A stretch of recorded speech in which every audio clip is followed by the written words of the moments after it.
Do the trashy pulp novels of the world have anything to offer? Are bestsellers all they're hyped up to be? The Terrible Book Club explores whether or not you really can judge a book by its cover or its ridiculous synopsis. If you've ever seen a book and thought, ugh, who's reading this? We probably are.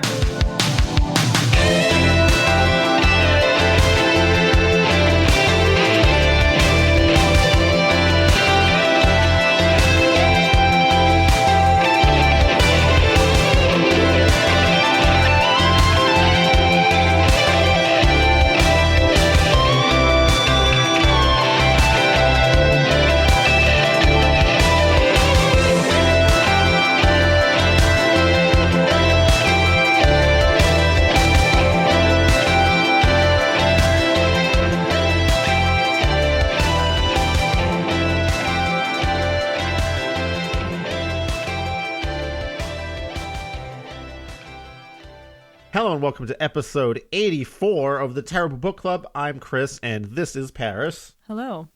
This time we read Still Life with Monkey by Katharine Weber. This is an interesting find for me because I found it. Which Oh, are you the book finder? Did someone pay Yes. you to find this book? Chris, the book finder. And then you were like, hey, there's the book. And they were like, oh, cool. I guess now we have to do something about it. And you were like, yeah, good luck. And you just walked away. I had to bring it here. Sorry, it was a bad callback to the last episode if you haven't listened to it. Anyway. I got this one a while back before like going to a bookstore was like a life or death excursion. Yeah, that's true. You know, where like before we lived in the Fallout world that we do now, I feel like I'm just like, you know, role playing my Fallout 4 character every time I step outside now. Who would ever think that video games would prepare us for the end, Chris? Yeah, once again, Hideo Kojima predicted everything. Yeah. We all laughed at him. Ha ha! Your game about walking around and making deliveries in a life-threatening situation. Hideo, what's up with? Oh God, it's real life now. Oh God. Wait, I forgot, what was that game called again? Death Stranding. Death Stranding. Oh God, that just came out too. Yeah, it was like 2 months before the quarantine where everyone was like, "This is an unrealistic situation."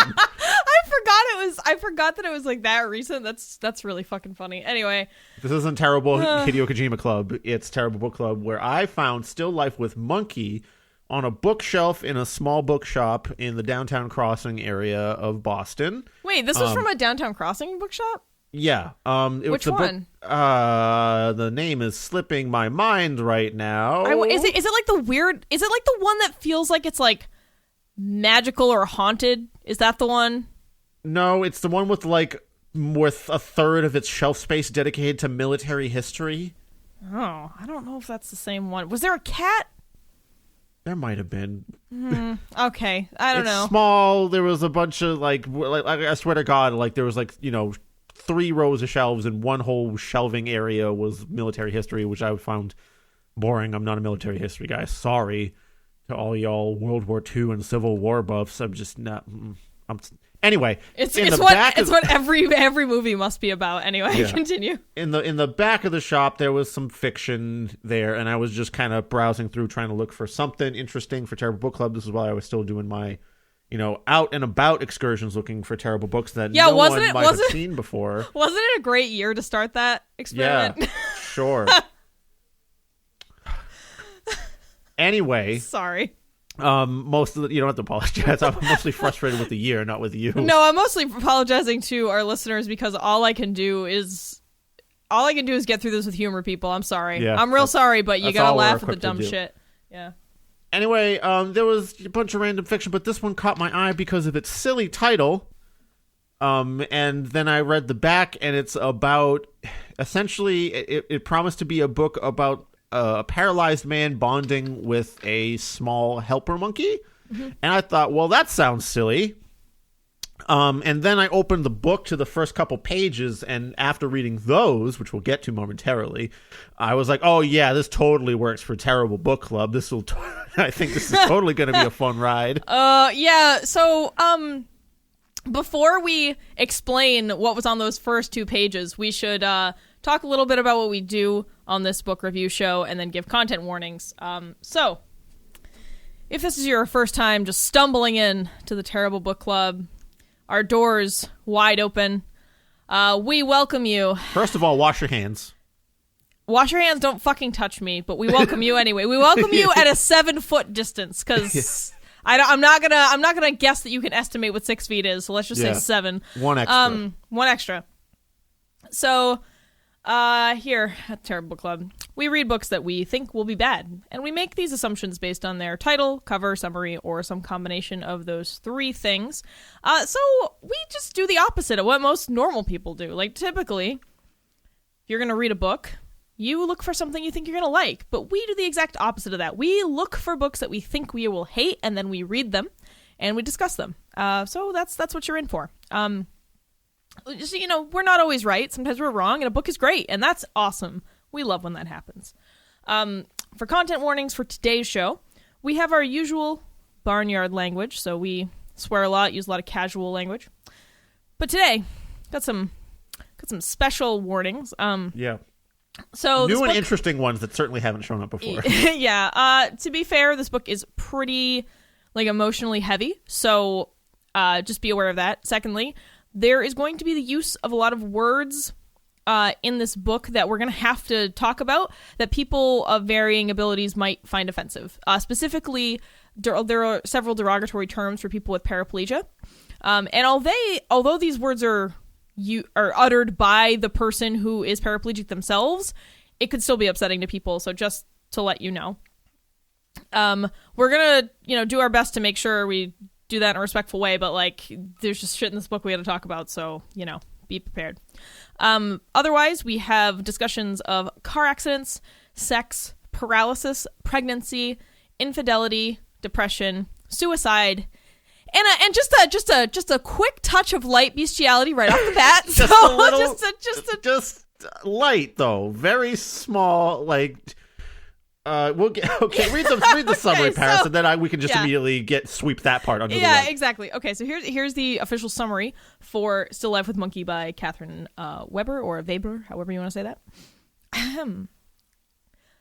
Duncan Wheeler is a successful architect who savors the quotidian pleasures in life until a car accident leaves him severely paralyzed and haunted by the death of his young assistant. Now, Duncan isn't sure what there is left to live for, when every day has become a broken series of unsuccessful gestures. Duncan and his wife, Laura, find themselves in conflict as Duncan's will to live falters. Laura grows desperate to help him. An art conservator who has her own relationship to the repair of broken things, Laura brings home a highly trained helper monkey, a tufted capuchin named Audeline, to assist Duncan with basic tasks.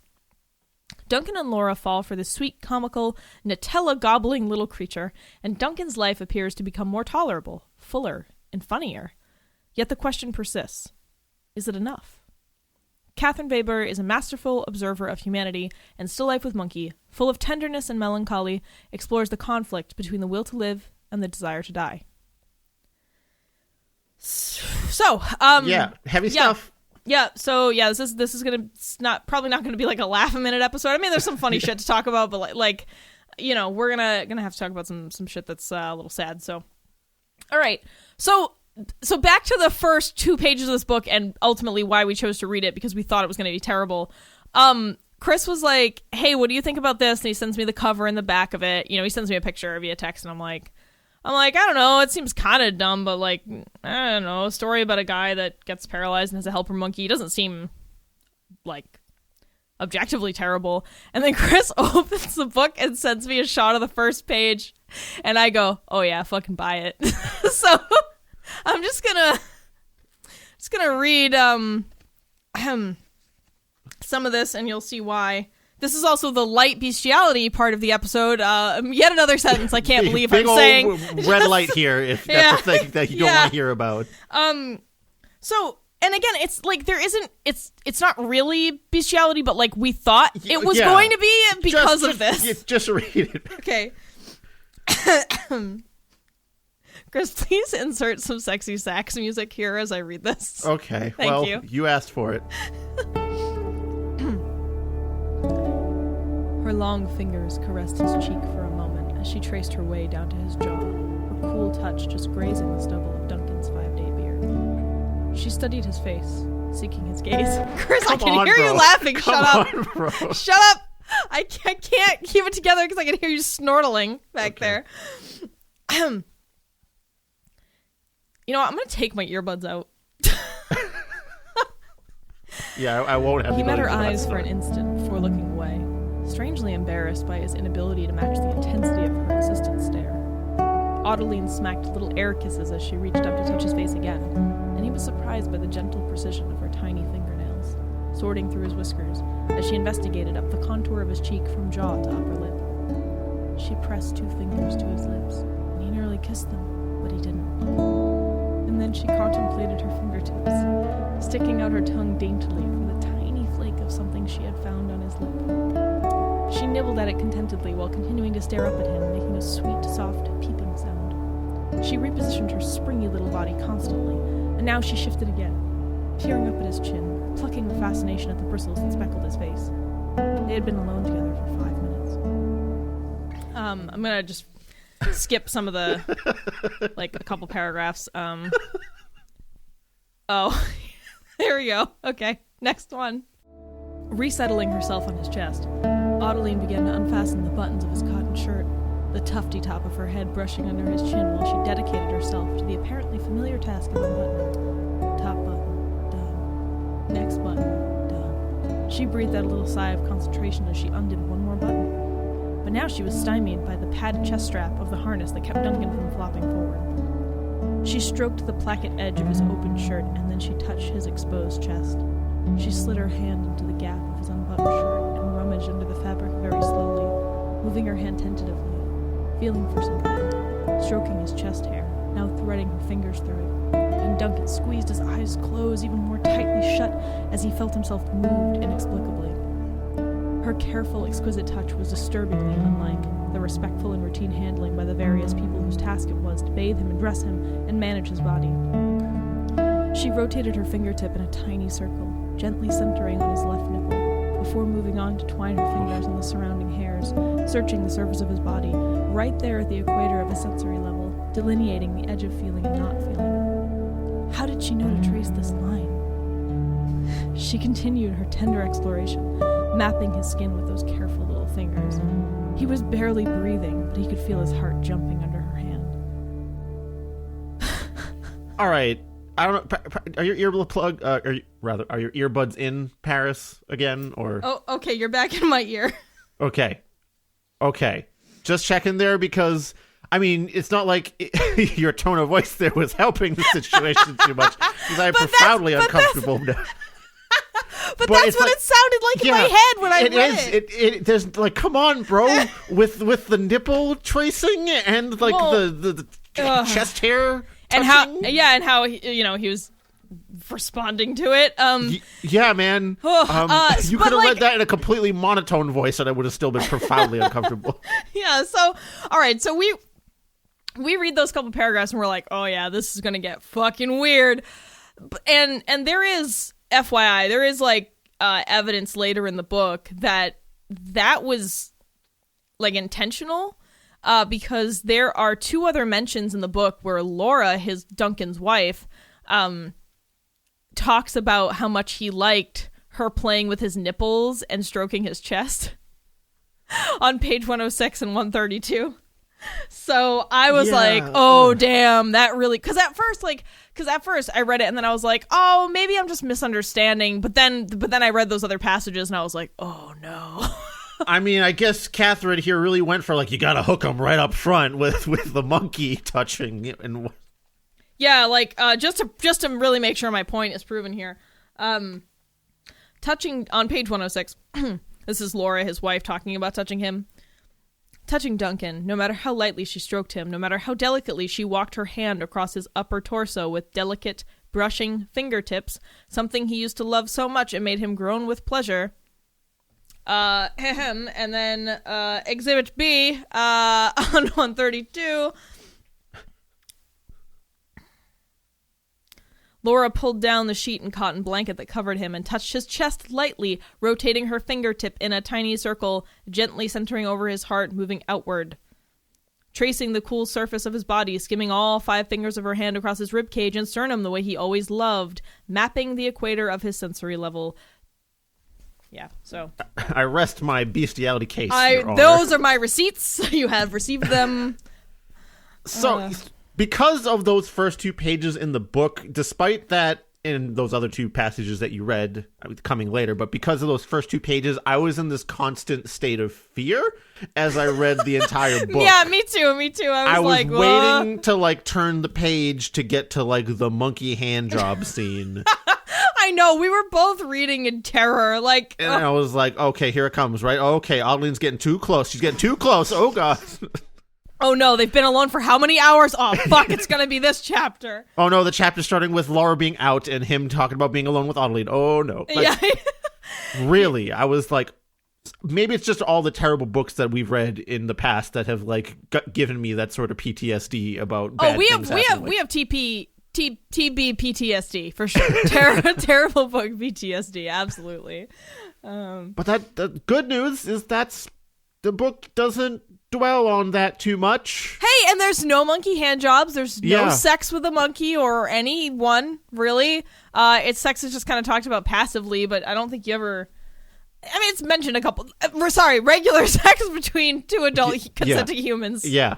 But, like, yeah, it's pretty light on that stuff. So, no monkey hand jobs. Today we can mark ourselves safe from another bestiality book, you know. So, Yet anyway... another. So, our first impression of this book was pretty awful, and that's why we chose it. But, after we read it, our opinion is obviously slightly different. I wouldn't say I loved this book, but I don't think it's objectively terrible. I'll say that right off the bat. There's serviceable and good, even great writing sometimes. Yeah, totally. And like there are a lot of good things about this book. I'll try to get off of like some quick ones, just so we have time to talk about the other stuff that requires more depth. But in terms of like the technicality of the writing, yeah, I mean, I only caught a couple of typos and the typos only took the form of missing words in very long sentences. And it only happened a couple of times. It wasn't really egregious, so, you know, whatever, that's fine. Handful of typos is totally normal. It seemed to have been edited professionally. You know, the flow of the story made sense. I didn't really have any issues with the descriptive writing or anything. I thought it was pretty good overall. Yeah, so that, like, the technicality of the writing, the way this, you know, the general comprehension of the text went well, I would say. Yeah, so that was like an easy thing to cover. So nothing, this isn't like one of those crazy self-published screenplays we read, you know, last year or anything like that. The multiple crazy self-published screenplays we read. Oh my god, you're right! Oh fuck. In which no editing even occurred, even in the form of the writer sitting back after writing one sentence and going like, maybe I should retry that one. No, just full steam ahead, get the ideas out. Yeah, stream of consciousness writing. Direct to Kindle as fast as humanly possible. Yeah, actually, it's just live published as you're typing. Yeah. There's no checkpoint in this process. So I also feel, well, I guess this is something that struck me was that I never once felt that the writer was pandering to people who are also in wheelchairs or paraplegic or something. I feel like the way that she writes about wheelchair users and people with paraplegia, you know, it seems totally genuine and not sanitized. I don't know. I'm wondering if she must have had like a sensitivity editor, or maybe Weber herself has experience with these feelings, or like through a loved one perhaps, because it came across as yeah, pretty accurate. I mean, again, like it's a little tough for me to make that statement, of course, because I'm like a pretty averagely abled person. But it felt pretty real. Like, and it wasn't. It really struck that perfect line where you have. Yeah, God, I hate to keep using the same fucking word. I need to bust out a thesaurus, but it felt, yeah, like I said, genuine without being sanitized. And what I mean by that is. it's pretty open about, you know, talking about how Gordon is like, oh, I have to fucking wear a diaper and like this, you know, I have to have people put their fingers up my ass and all this stuff for, you know, for like general realities of dealing with that situation. Yeah, and I appreciated that. And I really appreciated that she didn't write Duncan as like a saint. I feel like a lot of people do that with characters in fiction or even nonfiction, where they build someone up with someone who is somehow, I don't know, not average. Either they have, you know, either they're a wheelchair user or they're blind or whatever, and people build them up to be like saints or something, which I think is just the total other wrong end of the spectrum, right? Like, you don't want to talk about people like they're, you know, you don't want to infantilize people, and you also don't want to put people on a pedestal for something that it doesn't make sense to do so for. So, yeah, I just think she really struck the right balance with that stuff, and it came across, really, really well. So that was cool. I mean, Chris, I feel like you're a little more qualified to speak on this. Sure. Yeah. I mean, like you said before, a blind person being like really great at something or like especially morally upright is a cliche in a lot of media out there. Do you want to recap like your stuff just because people don't always know? Sure. Yeah. No. If you've been a listener for a while, you probably have figured out by now that I have vision issues where essentially I'm considered legally blind because of a sort of a rare genetic disorder that causes my eyes, essentially the cone cells in them let in too much light. Think of your cone cells as doors that shut when a certain amount of light is let in so that you can see things sharply and sort of clearly, especially from a distance. So I mean, if you saw me walking around, you wouldn't think I was blind at all whatsoever, unless you saw me trying to read something, because then I have to bring it super close to my face, or if you see me just out in the sunlight, really almost feeling my way around, because the sun can literally blind me. Frequently when I'm out with someone, I literally have to like grab a hold of their jacket or take their arm or something if it's especially bright out, even when I'm wearing sunglasses, or I'm probably one of the few people out there that has to wear transitions lenses. I hate how they look. It's super dorky, and everyone makes the transitions are for dorks joke, and I kind of agree, but I just gotta. Like, no, they're not for dorks. I know plenty of people that have transitions. There's something wrong with that. They're the butt of many jokes. Anyway, so I kind of live half in, half out of the sort of disabled world, I think, where I pass, quote unquote, pretty easily. But then there's some things like having to be driven around a lot of places because I can't drive a car, because it mostly affects me in that I can't see things at a distance super well. So I know what people, you know, I can identify people by face, but you have to be like 3 feet, 4 feet away from me, or I have to like have known you long enough that I know your general shape and walk and like sounds you make when you're approaching and stuff like that. If I'm trying to read a sign, it's gotta be like huge text or really close to me, that kind of a thing. So it's like a loss of detail vision for the most part. Yeah, like I think sensitivity to sunlight. Sorry, I didn't mean to cut in too early there. I thought your sentence was gonna end. I think the best example I always give is like, people don't really get it when I try to explain it. You just did a great job, of course, but I always give the example of like, hey, you know how when you're in line at at like a takeaway counter, like at, I don't know, Chipotle or something, and you look up to read the menu? Yeah, Chris can't do that. Yeah. And people are like, oh, does he have to be really close? I was like, no, he can't. He needs a printed menu. Like, yeah. It's not happening. You have to give me a printed menu, or you have to have someone stand there and read out the options to me, which most of my friends and relatives, they're A-okay with doing, but I don't like to force people to do it. So please have printed menus. It really helps. Yeah, I know. I can't believe all the times we've gone somewhere and they haven't had that. I'm like, what the fuck? It's like a basic ass thing. Anyway. Yeah. But that's sort of my background with like dealing with disability in a way. So I am a little bit more sensitive to how things are presented for certain disabilities. I can't obviously relate to something like this because aside from my eyes, I'm fully able to move my body around with no issues whatsoever there. The rest of me is pretty healthy as far as I know. So, but I think sorry, you were about to talk about the trope of blind people in fiction and sometimes nonfiction always being like morally upright and magical or whatever. Yeah, you know? that's kind of how that's my window into relating to similar things, where a lot of the times, blind people are portrayed as like, oh, they're masterful in other ways, like the blind musician or the blind monk, or like, oh, they can hear so great that they have... The blind ninja. Yeah, the blind ninja, all this stuff, or like even, disabled people just generally being like you said before, saints.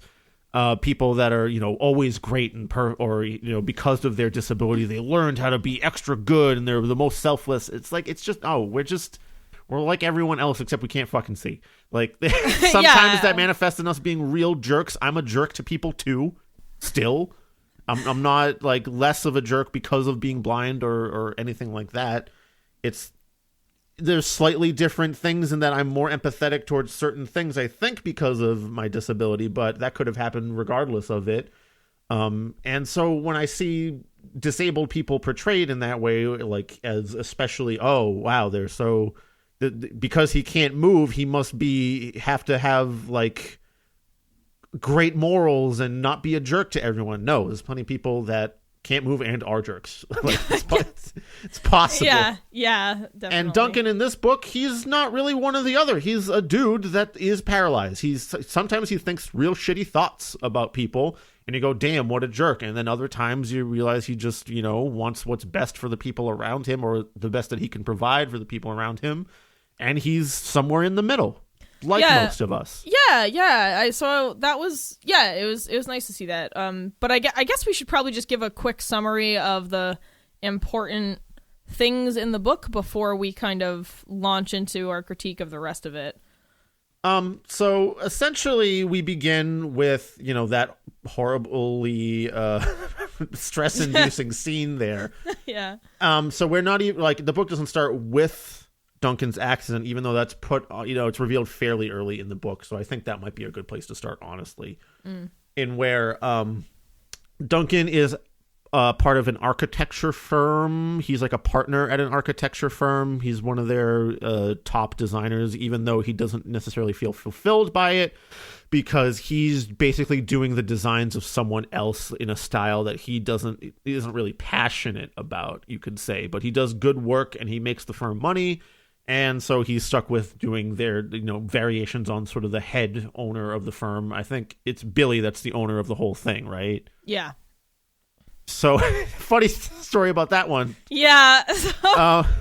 The guy that owns the architecture firm, it's the Billy Corrigan architecture firm. And the whole time I was reading the book, I just thought Billy Corrigan from the Smashing Pumpkins in his architecture. And I also was thinking the same thing, and neither of us knew the other had that thought. And I wrote it in my notes, and Chris was like, oh my God, me too. It was always Billy Corrigan. I was like, you can't change my mind. And then... Yeah, I just imagine him coming back from tour to his architecture firm designing houses or something. Yeah, designing boring-ass houses for rich people. All my rage, I'm still drawing houses on a page. See, my joke, well, I guess, I don't know if my joke works because we haven't talked about the melon yet. No, you can do it. So, a melon, we'll explain in a moment. A melon is relevant to this story. Yes, there was a relevant melon. And so the whole time, I just kept laughing to myself, like, once the melon came up in the book, I just kept chuckling to myself and going... the melon monkey and the infinite sadness. Because, boys, there's some infinite sadness in this book. Oh, fuck yeah. This book is made of infinite sadness. Anywho, Duncan's a partner at this firm, and he's out one day with sort of an apprentice architect, I guess you could say. Yeah, his assistant, yeah. A junior partner. Yeah, a junior partner. It's Tim, right? Tim or Tom? Todd. I'll never forget fucking Todd. Anyway, go ahead. I read this book like a month and a half ago. Anyway, Tim Todd over here, he's out with Duncan. They're going to visit a site for one of their upcoming projects, and they're just having a drive together, getting some food out on the pier, and they're driving back, and then a wasp flies in the car. Or no. Yeah, a wasp flies in the car. No, he got stung before the drive. When they were on the boat coming back from the island. Yeah. A wasp stings Duncan on the back of the neck, and then later on, when him and Todd are driving in his car, he loses consciousness and crashes, and he kills Todd in the process, and he becomes paralyzed after that, which thus leads us to the rest of our story here. Interesting thing about the scenes with Todd there, that kind of gets, it's... Oh, do we want to talk about that now, or do we want to give the summary and then... I guess we can keep going with the summary then, because there's an interesting tidbit about the scenes with Todd here.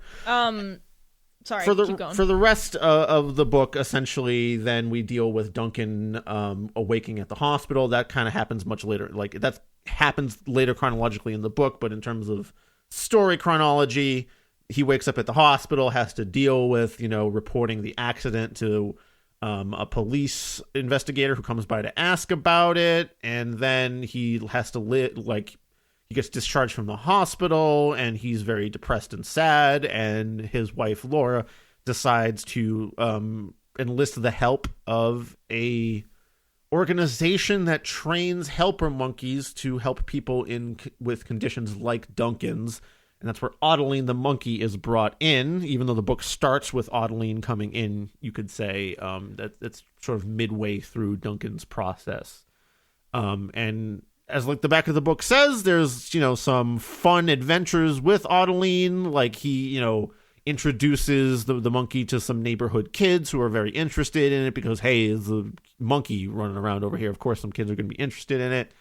And then he tries to teach Adeline various behaviors and gets to know her more. And a lot of the middle part of the book is just like Duncan and alternately Duncan and Laura dwelling on their situation, with Adeline offering sort of various moments of excitement or like comic relief sometimes, you could say. Yeah, and then you also get some passages in the voice of Gordon, Duncan's twin brother, or Gordy as he's called. So but it's mostly Duncan, Laura, a little bit of Gordy, and that's kind of it. I don't think we get passages from anybody else.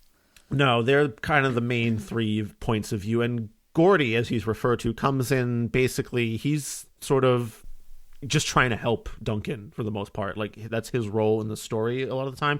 He has a couple other roles, you could say, in sort of like a thematic way or like a comparison point against Duncan, you could say. But he's just one of the only other characters that's usually popping around. And then you have your various personal care workers that help Duncan for his day-to-day. And he has like 6 or 7 of them, I believe, coming in on different days to assist him with things. Because Duncan and Laura are super well off. He was an architect. Laura works as sort of at various museums as like a artifact appraiser. No, she's an art conservator at one particular institution, but they do sometimes get things to fix from various other museums or collections. It That's also mentions normal. her like earlier career work as like art conservator is, I guess, the best way to put it. And so the 2 of them are really well off. They're thoroughly middle class. They live in Connecticut, Yeah, big indicator there. If you live in Connecticut, you're probably either really poor or really rich. Yeah. And they have enough money to pay for these personal care assistants without blinking that much. They're not worried about providing for Duncan at this point. It's just kind of Duncan having to deal with his condition. That is sort of the crux of the story. And Laura also dealing with her husband being in this condition. Yeah, and like right after the accident, once Duncan is able to kind of, come back to the world of lucidity and reality, he immediately is like, I don't want to live anymore. And Laura's like, oh, come on, it'll still be great. And he's like, no, I really want to die. This sucks. And everyone around him just kind of is like, nah, dude, there's ways to deal with being paraplegic. And, they even send in like a paraplegic therapist, and basically he tells everyone, all right, I'll give it 6 months. Yeah. That's how it goes. I'll give it the honest college try here. Yeah. And so, the whole book is just dealing with Duncan no longer wanting to be alive and everyone else around him wanting him to be alive and the struggle that causes. It's a sad book, man. It really hits hard on that front. And I think that's part of the reason the writing could be considered effective in a lot of ways, is because Boy was like, it's not tough to get through this book because it's like just boring or horrible to read like a lot of the other books we read on this podcast. It's tough to get through because boy does it make you feel locked in like Duncan is. Yeah, I gotta say, another thing I really loved about the writing was that the inner monologue pieces and the dialogue were very well written and convincing. And I remember reading some of the parts in the beginning and like chuckling to myself when Duncan is just like, I don't know, looking out the window at his neighborhood and lashing out at people in his mind. I don't know. One of the passages I remember is when he's looking out the window and he sees his neighbor across the way, and he starts thinking to himself about how shitty the neighbor is for breaking up with his wife and marrying this stupid teenage tart, or however he puts it. And it was just, I don't know, just the way that it was written. I was like, damn, I've thought some of these things in my own head. This is great. In this book, people talk and think like people, and it was refreshing as hell. We all have our shitty thoughts, and you know, when we're especially in a bad mood or something like that, and you know, being in Duncan's situations would probably put you in one of the worst moods for a long time, and of course you're going to have thoughts like that. Of course. Yeah, and tied into that compliment about the writing of the dialogue and the inner thoughts of the characters, I really loved the way that Weber, she doesn't force details about the characters or their lives onto you. Like, you don't have this narrator just yelling details at you, and you also don't have people talking like fucking robots where they're like, yes, I am Duncan Wheeler. I live at 326 Marlborough Drive in wherever the fuck rich people Connecticut. You know, it's and I am wherever rich people fuck Connecticut. Yeah, where rich people get it on. You know, I am Jewish. I have a wife, Laura. No, it's you learn details about people as they are. I don't mean to interrupt you, but you were basically starting to like do the intro of some anime, like, because that's how a lot of them start, is like very robotically set. Now I'm imagining the anime version of this book. Oh God, just the depressing anime. Oh, this is like Grave of the Fireflies level depressing anime. Yeah. So. I what I was saying is I love that details and characteristics of each character are revealed naturally through the thoughts and dialogue, and they're not crammed down your throat. And it's just really so.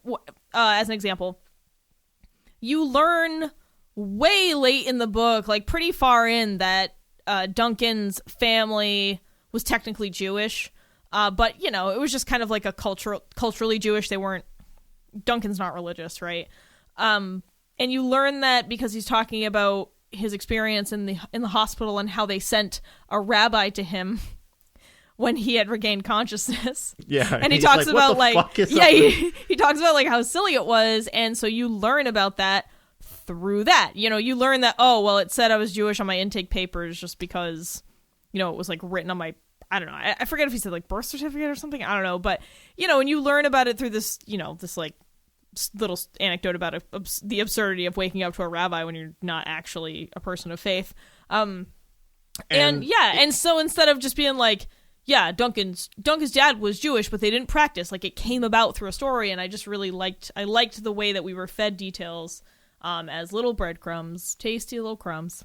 And related to that is kind of going back to that little tidbit about Todd that we mentioned earlier. Oh yeah, that's a breadcrumb trail that goes somewhere. You could have been beaten over the head with this, and it's kind of left up to, you know, your interpretation of things. But there, you know, especially with how Duncan thinks about Laura too, a lot of the time in his monologues and towards the end of the book, which I won't reveal his thoughts in the end of the book quite yet.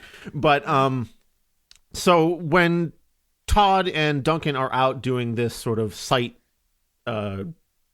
overview, he has a thought when Todd is talking about going on a date with someone else. No. Oh, yeah. Was it a date or was it India? Was it both? It was both. Yeah. It was both his trip to India, but mostly he also talks about going on like basically a date. Todd doesn't really call it a date, but come on. He goes out with a younger lady at the firm as well. And then Duncan just has this thought about how ragingly jealous he is for just one sentence. Yeah, he's just like, oh, I got real jealous at that, and you're just like, oh. But I think the first indication that you get that Duncan is at minimally bisexual, if not gay, is when they're talking about the wasp sting and the accident. Yeah, and the chapter starts.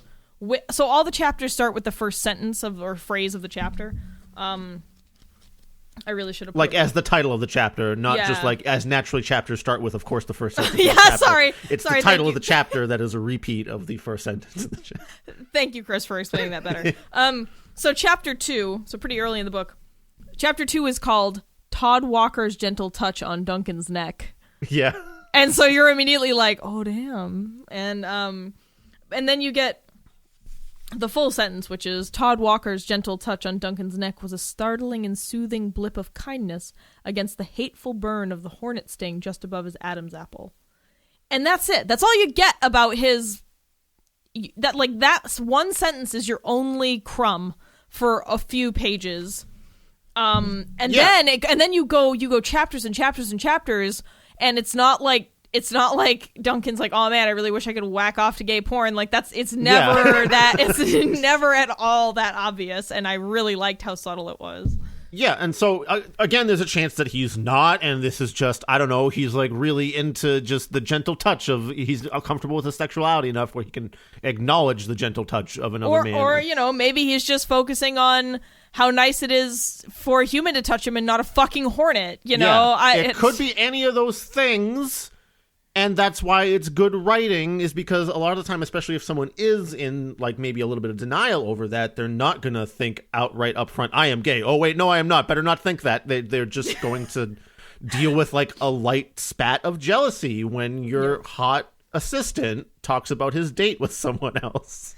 Fucking Todd, man. Can we just talk about, all right. Let's have a moment to talk about Todd, who sucks, actually. Yeah, dude, all right, so my 2 notes about Todd are thus in my notes. Fucking hipster Todd. And then a few sentences later, page 53, I'm so glad Todd is dead. Yeah. He was Todd, so irritating on the page that I wished him to die. He's like I don't remember what like the actual description of him is, but in my head he's just one of those like, got a beard and he's wearing a cardigan and he's about to bust out the ukulele and sing softly. I think he even almost does that at one point. Yeah, he has like he talks about how he's always got like, I don't know, fancy galoshes or whatever, fancy wellies, and talking about his like amazing trip to India and how he brought like back like unique fancy jams or some shit. No. He went to India and he was like, oh man, I met so many people, man. It was just like so mind blowing and opening to the consciousness. One of those fucking people. Not to say that like traveling doesn't open your mind to other experiences and other people, but just come on, we get it, man. Like you don't have to fucking like salivate over it all the time. Ugh. So anyway, Weber did a great job of representing the fucking Todds in our lives. Yeah, she's really great at making you want to go like, oh, Todd sucks, and then he dies, and you're like, I'm not sad about it. Yeah, I guess I didn't want him to die horribly like that, but like I'm glad I don't have to read about him anymore. Yeah, exactly. Thank you. Yes.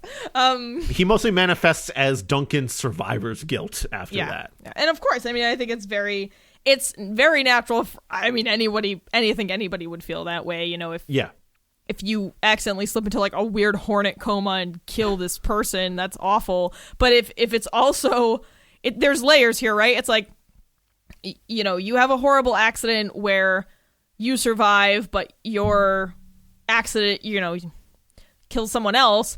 The second layer is you were kind of into that person. The third layer is you're kind of closeted about that, you were into that person. So that is just a level of depression and psychosis that I would not wish upon anyone. And so Duncan is totally right in being like, fuck this. I want to get out the game. Like, I'm done, Yeah, take yourself out the game. If none of you have seen the music video for the song, Take Yourself Out. Is it Take Yourself Out the Game, or is it just called The Game? Take Yourself Out the Game by the Buckwheat Groats. Please, yeah, it's a ridiculous song about suicide, but anyway. So Paris, before we move on from Todd topic, I want to say, were you all in the way that I was like fearful of monkey hand jobs happening?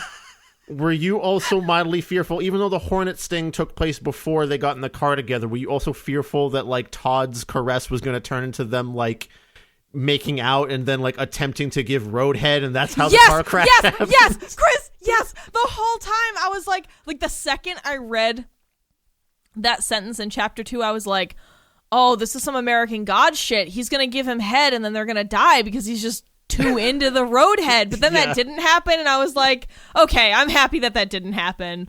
We're just broken people expecting all this weird shit. Well, no, we're not. It's because of this bizarre blanket fort that we've constructed of terrible, terrible media. You know, when your only milk is the milk of bad fiction and nonfiction, bad writing, the sour teat of this cow, the sour teat of Terriblo himself. God. I'm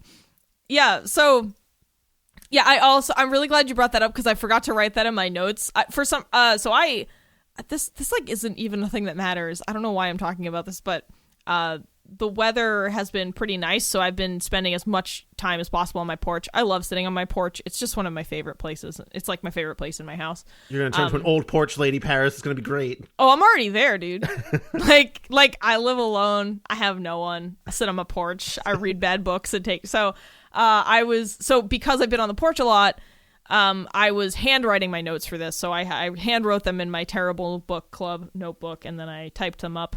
Most of the time I type. Did you get it from India and like you did it on your travels, you fucking hipster? Oh yeah, I communed with the fucking saints or whatever, the gods, deities of India. Fuck me. Anyway, so you're handwriting on your porch. No, I was just saying that I hand wrote these notes, and so I think I was a little more careful about what I took notes on. So it was like only things that really, really jumped out at me. So it wasn't like usual where I just type everything that comes to mind and then I condense, I cut later. But anyway, yeah, from here we can get past Todd's segment finally, because again, it's only really relevant as Duncan's Survival Guild, and like you talked about, it's very multi-layered in that way because he has all these different feelings tied up in Todd, not just the fact that he, was killed in the accident. And he barely confronts them, barely. And we're inside his fucking mind throughout almost this entire book, and he barely touches on Todd and just brushes past, all the dicks in his mind. There's like really, like Chris said, it's very realistic in that way because, again, I'm sorry, Chris, I just want to bring back to the point you made where, if you're repressing something, typically you're not thinking about it constantly, right? Because you're denying it to even yourself most of the time. So yeah, I thought that was really good. It builds on the other layers of just like oppressive depression that happen in this, which is what most of this book is. And it's the thing that made me really kind of teeter back and forth on, do I like this book or do I not like this book?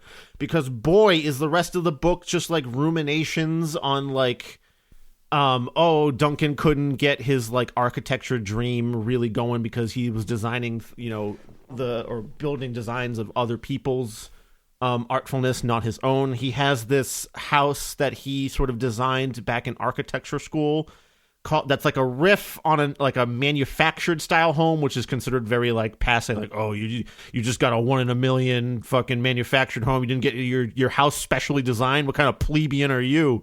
Yeah. So he does, imagine thinking that way. I know, and that's like part of what I'm going to get to there. We'll talk about that whole fucking basket of nonsense later. I really want to talk about all the things we like about it, just because it helps. I'm about to get into the stuff that I necessarily didn't like. Then. So like with this thing especially, where Okay, so Duncan designs this explicated four-square house, which is what it's called. P.S. he grew up in a Sears four-square house, so it has special meaning to him. Yeah, don't ask me what that is, even after this book went into severe detail about exactly what that is. Oh, yeah, pornographic architectural detail is a thing I couldn't fucking stand about this book, but anyway. But that's exactly what I'm talking about here, where, like, it's that's sort of, like, the minor joy, I guess you can, like, even if... a lot of the book is Duncan talking about various architectural terminology, or like you said, architecture porn like that, or Laura talking about various art conservation terminology and tidbits and stuff like that, to the point where you're just like, oh, I'm so bored. It felt like whenever, so there are 3 times when that happens, so it's not even like we just have to put up with the architecture porn. There's the architecture stuff, there's Laura's conservation jargon, and then there's sorry, I said 4. I think I meant 3. There's the architecture, the conservation stuff, and then there's 3. I did. And then there's the gardening shit. So or the plant stuff. I felt like we were reading Rich Shapiro again. I was like, oh no. Yeah. Oh no, how many types of grass am I going to learn about today? And okay, don't get me wrong, like, I'm a fucking tree-hugging, environmentalist or freak or whatever, but plants are rad, trees are rad. Yeah, but like reading lists of grass names is not what I want in a novel. You get what I'm saying here? Like, there's a time and place for me to learn about the care of hydrangeas, and like in this book, was not that time, or neither the time nor place for that. So that's my issue. Yeah, I'm always questioning: is that meaningfully done, in that's supposed to kind of put you in this bored state where you're like, oh, it's just this, I'm just doing this all the time over and over and over again. That's how I felt kind of locked in with Duncan here, where it's just like, okay, your whole life is just like, I get being passionate about your career, or especially your art. Chris's hell isn't other people, it's someone listing types of molding at him. Yeah, even though I have minor real estate experience too, and like talking about stuff like that. It's just like, if that's is that the joy that Duncan had anymore? Just like be able to think about those kinds of things and think about his explicated four-square house, and like if it could have happened. And later on in the book, Laura even like tries to, she has a pair of I don't know, like not patrons, but just this like infuriating couple that like steals art, like buys art that's like cultural treasures just for their fucking private collection, and comes to various museums hoping to like get it appraised or fixed or something like that. Yada yada, they suck. And because their whole deal is like, if they get something authenticated, then they can be said to have like the first ever, in this case it's the first ever pair of a certain type of, I believe, Chinese bowl, tea bowls, teacups, something like that. Paris Tea Bowl is your new name. Oh, fuck me. I fucking hate my last name. God damn it. Anyway, yeah, Paris. Fine Parisian tea bowl. Tea bowls. Oh, God. Okay, that's cracking me up. I need to stop thinking about that right now. But, so this insufferable rich couple is like, hey, if you authenticate these definitely forged bowls, well, it like Laura suspects that it was one bowl, and they took the shards and had somebody make them into 2 to make so that they would be the only people in the world with the only known pair of Chinese tea cups from this certain dynasty ever in the world, so they can be special. Even with the death of Todd, we're not free from white hipster fucks. Oh God, honestly, that shit is the thing that made me not want to read this book. Anyway, continue. So yeah, this couple, when they bring this thing to Laura, they find out like, oh, we heard about Duncan. We heard he's an architect, and they like spot Laura took out the design that Duncan had because it was just like behind a bunch of other shit in the house. She pulled it out, and she thought to herself, oh, this would be cool to have this framed for him. He might feel better about that. Yeah, it's like a sweet gesture. I thought it was she just really like nice. had it in her office, and then the couple spots it, and they're like, oh, we were actually going to build our own house out on this island. That looks quite wonderful. If you authenticate these bowls, perhaps we can use your husband's design. Wouldn't that be so nice for him in his current state to have like his design realized? And even Laura internally is like, this fucking I can't believe this might be the way, but it might help. Even she's like in inner turmoil about it, which is funny because she's also one of these like awful rich people, even though she didn't start that way. She started life off poor, and disadvantaged, but I don't know. She's also one of these insufferable rich white people. So, and she's sort of self-aware about it on some level, but she's also kind of like, at least I'm not these two, essentially. Yeah. Which is like, great for you, I guess. But anyway, so Duncan having those dreams realized is kind of like maybe his one joy that he can have, and these lengthy passages about grass types or architecture and art conservation jargon, I think might be a device to sort of put you in that very like, everything is boring and samey around me and I have to reach for like the tiniest scraps of interest just to like maintain, just to keep going, just to keep turning the pages in this book. That is, I think it's mind-numbing sometimes. I don't want to. I guess I don't want to criticize it too much because it is a part of world building, right? To bring you into this person's mind, and they're of course going to use all of these words all these words and concepts and species of plant or whatever that we don't know, but it's just too much of it. Like if there had been touches of it, it would have been fine. But having paragraph upon paragraph about Laura restoring some fucking bowl, like Christ. Like, that stuff is what made me go, I just want this to be over. I mean, it was never... Luckily, it never went on too long, but I still think it went on overall too long every time any of those things happened. Yeah, and that's why I kind of suspect it might have been a device to make you feel like Duncan does. Maybe? No, I mean, I don't know. But anyway, it's not like an unforgivable sin. It was just a part of the book I was not about. And yeah, I mean, if we want to get into the whole, like, the fact that this book oozes with a thick, white, wealthy, privileged ichor. Like that's dripping. Really, that's the thing that got me. I mean, I don't know. I guess there's no way for me to explain how I feel without it sounding bad to someone. So, doing my best here, using my words the best I can. But, so first of all, I just want to say I'm not discounting the experience of people who happen to be white and wealthy and also paraplegic or differently abled in some way. But the way that it was displayed in the book became almost distracting at times, which is kind of what we were talking about with like the lists of plant names and going on about molding and how, how they desperately need to adopt from China because all of their other rich white friends have little Chinese girl babies and they all go to this one hotel and that was insufferable. It's almost distracting and takes you away from the heart of this book, which is the mental and emotional turmoil of someone who is suddenly paraplegic and wants to die. And it's like, yeah, that's really depressing, but like that's the whole core of the book. And I don't know. The rest of all that rich people stuff really was just, it was hard to get through. And it's like, I'm not the arbiter of whose story deserves to be told, but in this world we live in, especially right now, where we have wealthy, often white celebrities spelling, we're all in this together with their yachts, and telling us that the pandemic is the great equalizer from a floral milk bath. I found it difficult not to read this and imagine how a regular person might handle this sort of injury, and that was heartbreaking. Yeah.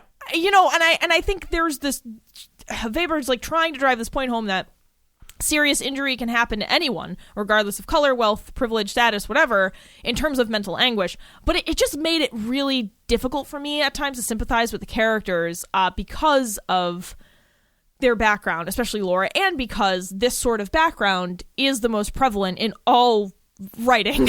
Yeah. It's like, if we could just get something else this time, would have been cool. Or at cool. least all writing that we're most frequently exposed to, because there's plenty of non-white experiences being written out there. It's just that they tend to be buried amongst all the other whiter experiences that have risen to the top. It's not even non-white. It's like I'm looking for things for people that are just from different classes or, you know, Sure. ethnicities. It's kind of like this whole mixed bag. So, hey, at least we're getting a story about, you know, someone who's a wheelchair user who, you know, has paraplegia, but there's also all this other stuff that's just, I don't know, it comes with these big white bags, and I just don't want them. Yeah, so of course I know you have your piece to speak on that as well, so. For me, like, you basically hit all the points, honestly, where it like you said, it makes it harder to sympathize with Duncan on some levels, where it's like, well, you've got all these personal care workers, and yeah, it's a shit situation regardless of if you can afford personal care workers, of course.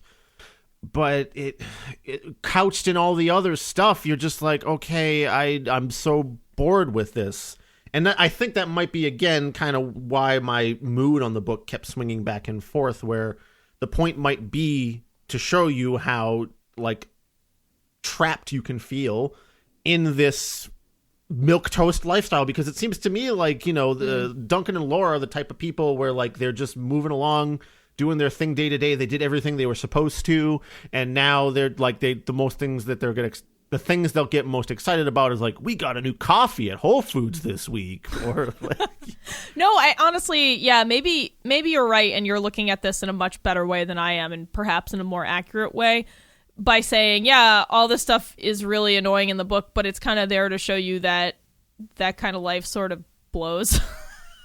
Or in its own way, you know? It might not, depending on how your perspective, of course. And I think two of the points that I think can kind of round out this discussion are going back to sort of Laura and Duncan wanting to adopt a small Chinese girl, like their friends do, is because they've been trying to conceive for so long. And even like Laura thought she might have been pregnant right before the accident. Turns out she wasn't. And that's like something that she sort of like hides from Duncan for a bit. By the way, that's another point we'll get to later, a big theme in this book being small deceptions. Yeah, which I didn't pick up on until you said it, so thank you, and we'll talk about it in a moment. But in addition to that, I think the contrast to Gordon and Laura is Duncan's twin brother, his literal twin, by the way, Gordon, who lives nearby them, like a bike ride worth of time away, in a small house that's like a little bit run down, with his dog, and that's it.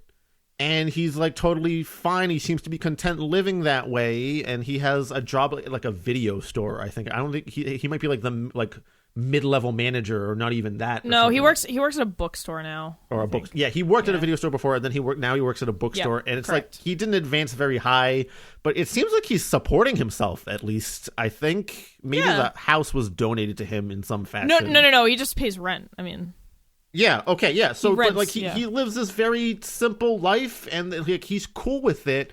And Duncan and Laura especially kind of like treat him like a complete child, or like he's inept, or he needs some kind of help or something.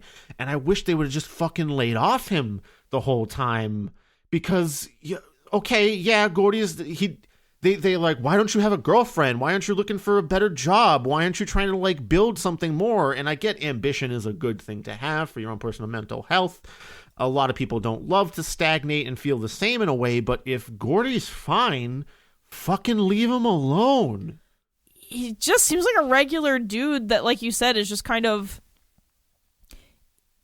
I don't know, happy, like content with his life, and like there's nothing wrong with it. And there's a line in there about how he himself, like when we get one of the small Gordy chapters or sections, he talks about how he's so tired of everyone asking him if he has a girlfriend or a boyfriend, and he's like, I just wish people would realize that I don't want either. I'm happy with I don't want a partner. They can never even conceive that that's a possibility, you know? And he doesn't share that with anyone, but it was just a really great line to be like, yeah, man, some people are just asexual or aromantic, or I don't know. I mean, I'm not like an expert on all the categorizations for, you know, people's feelings or whatever, but yeah, it's just sucky that's how everyone treats him. And Laura talks to him like he's a fucking baby, and I hated it. I hated Laura for that. It's infuriating. It's that one example of like infantilizing someone who's disabled, even though he's not disabled at all. So it's sort of like the other side of things there, where he's he's happy and fine with how he's living his life. Like, we don't always have to be living up to all these milestones that society puts on us. Like, oh, you have to have your own house, you have to have a significant other, and like you have to start having kids. And like Gordy's just like, nah, I'm gonna hang out with my dog and work at my bookstore and just hang out and live my life how I want. And I think that's like, he's the most secure person in the book because of it. Dude, I know, right? He's the most like, he's the happiest he's the most person, secure, happy, normal ass person in this book. And yeah, I think that's purposeful. He's the contrast point to Duncan because they're literal twins. Yeah. And, you know, he's a little bit like less clean shaven, like he's got a wilder beard and shit like that, but like, oh, and he has like long hair and a beard. Yeah. And like, but he's fine. And when we get the Gordy section where he talks about how he just wishes people would generally leave him alone about a lot of that shit, I think that's what made me realize that hopefully the author has that thought process where she is trying to use Gordy as the contrast point and not necessarily literally talking down to people like Gordy. Yeah, I think she is. I think it's written in a way where it doesn't feel like it just feels like she's showing you how shitty other people in the book are, you know. Yeah, and generally he's like, after the accident, Laura even like has an emotional breakdown because she wants to be pregnant, and she basically just is like, Gordy, give me your sperm. Give me your sperm now, like, so I can actually have a baby. It'll be the same as Duncan. Would you help me that way? Why won't you do it, Gordy? Yeah, what's wrong with happened. Yep, that was the most difficult, other than the last 20 pages of the book, that was the most difficult scene to read. Yeah, I mean, honestly, you know, someone that has been trying to have a child and now has effectively lost their chance for it, even though I think you can still, even with paraplegic people, you can get that, right? Like, you can... Yeah, I don't know. I was also under the assumption that it was possible to still... harvest? To still try with like in vitro fertilization or whatever, or insemination. So I don't know what that was about. I mean, I think there might have been a line or two about the fact that it was like it wasn't possible for some reason. I honestly I didn't take notes on the insemination possibilities. Yeah. But the anyway, main point of it is that it's kind of a lost hope for them at this point. And when like Duncan's super depressed, he's not going to be in the mood to be a dad after, you know, that as well. So even if he can physically do it, he might not be mentally prepared for that anymore as well. Yeah, and that scene with Laura and Gordy was just extra gross because the rest of the time she talks to him like he's a toddler, and then she's wine drunk and being like, fuck me, Gordy, and you're just like, oh no, wow. And the whole time Gordy, like, she even yells at him before, and Gordy's like, what do you want me to say? I'll say it, just please stop. I don't want to be here anymore. Yeah, and I really love there was a point where Laura was just, you know, chattering at him like he was a toddler in the hospital room with Duncan, and Gordon bends down to tie his shoe, and then he stands up and he goes, I know this is hard for you right now, but can you please not talk to me so much? Yeah. I was like, fuck yeah, you tell her.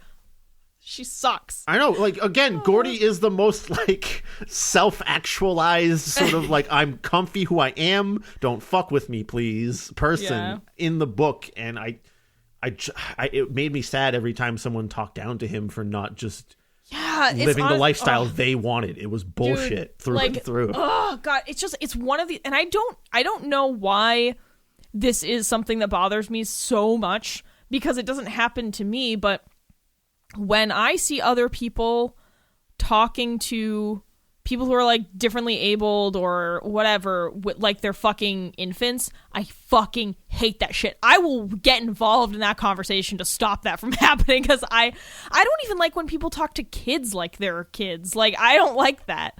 I feel like even when you're talking to a child, you should still just talk to them in a normal voice. I really hate the whole like, oh, what did you do today? Like, just say, hey, how was school today? Like, you don't need to do this weird affectation. As someone that works with kids, Paris, sometimes they, you know, it's good to give them the, like, they come with like, hey, guess what? Today I'm going to a birthday party. And you should be like, oh, that's cool, man. Have fun at the birthday party. Oh, well, yeah, no, but that's not what I'm saying. Oh, okay. I'm saying, no. I imagine you, like, a kid walking up to you, Paris, and be like, I'm going to a birthday party today. And you're just like, yeah, cool, whatever. No. I mean...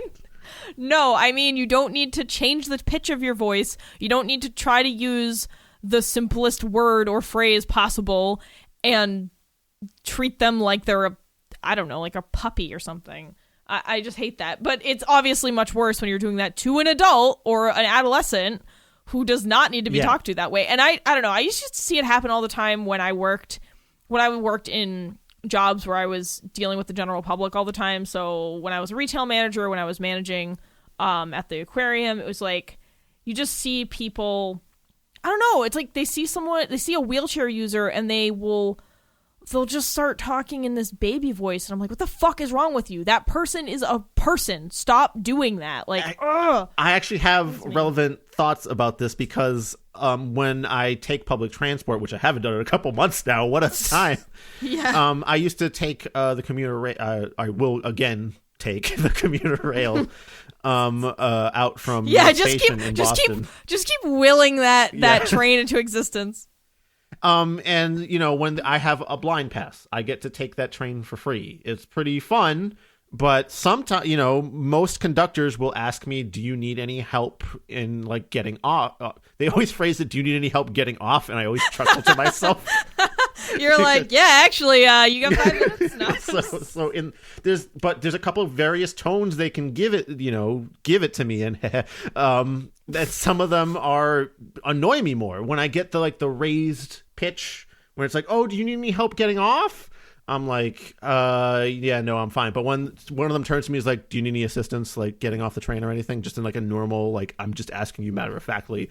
I much prefer that, and I can be actually, can you just tell me like what side of the car we're getting off at, because it's like a double-sided thing, and they can it's totally random which side, the back or the front, they're going to use. So that's the only clarification I ever really need.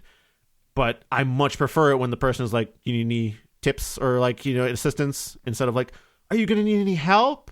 Are you okay, buddy? Are you out here all by yourself? Like, fuck off. I hope you get run over by this train. It's the same question. They can even use the exact same words. It's purely like a tone thing, and it matters. Well, that fucking sucks that happens to you. Honestly, it's not the worst. I'm not going to get personally offended about that too much. It's just one of those minor like annoyance things. Oh, I just hate it. I hate it. I'm offended for you, and it bothers me. Or when people, see someone, I don't know, someone who's like we were talking about earlier, like someone who's blind or, using a wheelchair, and they're like, oh, you're so brave. Like, fuck you. Yeah, no, I'm just living my life that I have to live here, that I've been born into. And there's also a difference in that, like, some people might be doing it out of courtesy to just not want me to feel differently abled. Like, a lot of my friends don't ask me a whole lot about, like, hey, do you need help, like, walking around out here when it's really sunny or something? But my partner, a lot of the time, she will ask, or she'll just kind of take my arm sometimes, and she's one of the few people that, like, does that regularly. And it's like one of the things I like love the most about her is that I was gonna say super sensitive to that. She's fucking rad. That's why. Yeah, and she doesn't do it in a patronizing way. She's just like, do you need help? Do you need my hand here? Can I offer you like the side of my jacket at least? And I can just offer. Can I offer you the square of fabric attached to my body? Yes, you can. Thank you. And it just it matters a whole lot to me. And she might have adapted to that after realizing that's how I like to be asked there. Just treat everyone like a new case. Try to figure it out as you go along. Give them your mental energy. That's really all I want to see, is that you're taking the extra step in your brain to go like, okay, let me see how he would like this to be approached. Yeah. Anyway, that's our long rant about how we didn't like how, we didn't love how people were talking in the book. But I mean, obviously, like I said, I think it's in the book to serve as an example of, how not to be, perhaps. And Duncan feels this way about his own condition, too, where he doesn't like being sort of treated differently, even though he has to be treated differently. Yeah. I mean, he can't stand the fact that he can't shower or go to the bathroom by himself or get dressed he can't do anything by himself because he only has use of one of his hands. Is it only one hand, or is it like it's one hand is better than the other? I forget. He has totally no control over one hand. I think it's his left hand that still works a little bit. Yeah, and then he can turn his head a little bit, but that's it. Otherwise, he has no mobility. And he can't feel anything below, I guess right below his nipples or something. Yeah. I think that's where it cuts off. So it's a C6 spinal injury or something. So yeah. Anyhow, we can talk a little bit about Laura, Gordon's wife, or Duncan's wife. Sorry. She wanted to be for a moment, but even I'm fucking up the twins. Yeah, so Laura obviously has some really unflattering moments in this. And I didn't, not that she's a villain, and I don't think she was. I don't know. She's trying her best, but she does things with, like, she got the monkey without asking Duncan. Oh yeah, we can actually, this is a good point to talk about your very, very astute observation that this book is full of little deceptions. So again, there's like the small little thing of Laura setting up the meeting with the organization that provides helper monkeys. There's Duncan's small deception to himself about, whether he's bisexual or perhaps even gay, or instead of completely straight or something like that. There is the, Laura keeping from Duncan the fact that she knows for a fact she's not going to be pregnant after the accident. She eventually tells him, like, fairly quickly. It's only like a week or so after the accident, but there's still a period where after the accident she already knew it wasn't going to happen, that she keeps it from him. And even just like maybe not the small, but the bigger deception that Duncan tries to give to himself, that, like, maybe I do want to continue living. It's basically full of these, like, white lies or, obfuscations or denials that we all do to ourselves and each other all the time, consciously and unconsciously, to sort of just try to make our lives a little bit more bearable all the time.